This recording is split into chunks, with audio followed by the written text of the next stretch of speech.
ગુજરાતમાં ચૂંટણી તૈયારીઓના કારણે બુલેટિન લિસ્ટ ઓફિસર BLO તરીકેની વધારાની કામગીરીએ શિક્ષકોમાં સંતોષની લાગણી વધી રહી છે। આ લાગણીનું જ્ઞાપન કરતી એક નવી ઘટના અમરેલી જિલ્લાના સાવરકુંડલા તાલુકાના સિમરડ ગામમાંથી સામે આવી છે।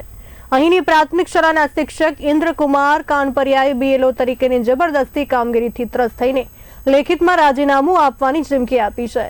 તેમણે જિલ્લા કલેક્ટર અને મામલતદારને પત્ર લખીને કહ્યું છે કે આ કામગીરીથી તેમના જીવન પર જોખમ ઊભું થઈ શકે અને તેની જવાબદારી સક્ષમ અધિકારીઓની રહેશે। આ ઘટના એક તરફ શિક્ષક વર્ગની વધતી અસંતોષને દર્શાવે છે તો બીજી તરફ ચૂંટણી તૈયારીઓમાં BLO તરીકેની જવાબદારીઓના અત્યંત ભારને પણ પ્રકાશિત કરે છે।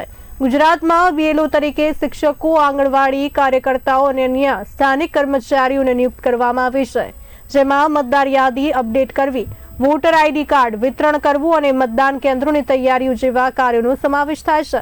પરંતુ આ કામગીરી મુખ્ય વ્યવસાય સાથે ભળતી જતા શિક્ષકોમાં તણાવ અને કામનું બોજ વધ્યું છે, જેને કારણે અગાઉ પણ કેટલીક આત્મહત્યા જેવી દુઃખદ ઘટનાઓ સામે આવી છે।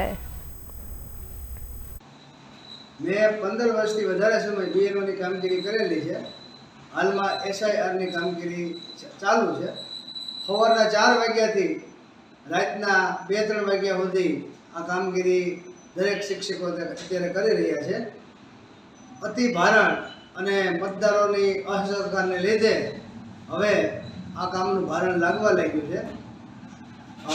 મારે બદલે આંગણવાડીવાળા વર્કરના ઓર્ડર આ કામગીરીમાં થયેલા, પણ 2 મહિનામાં એના ઓર્ડર રદ કરી ફરીવાર મારો ઓર્ડર કરેલ, જે નિયમ વિરુદ્ધ હોય। આજે મામલતદાર સાહેબ અને પ્રાંત અધિકારી સાહેબને મેં અરજી આપેલી છે, કેમ કે અત્યારે આ કામગીરી એટલી પૂરજોશમાં ચાલે છે કે જે ગુરુજનો પાસે વડાપ્રધાન નરેન્દ્ર મોદીએ પાયાનું શિક્ષણ લીધું છે, આપણા ભૂપેન્દ્ર પટેલે પાયાનું શિક્ષણ લીધું છે, મોટા મોટા નેતાઓ, કવિઓ, મહાનુભાવોએ શિક્ષણ લીધું છે, એ ગુરુજનોની હાલત અત્યારે દર ભટકા જેવી થઈ ગઈ છે। ઘરે ઘરે ફોર્મ ઉઘરાવવા જાય ત્યારે મતદારો પાસે ફોર્મ હોતા નથી।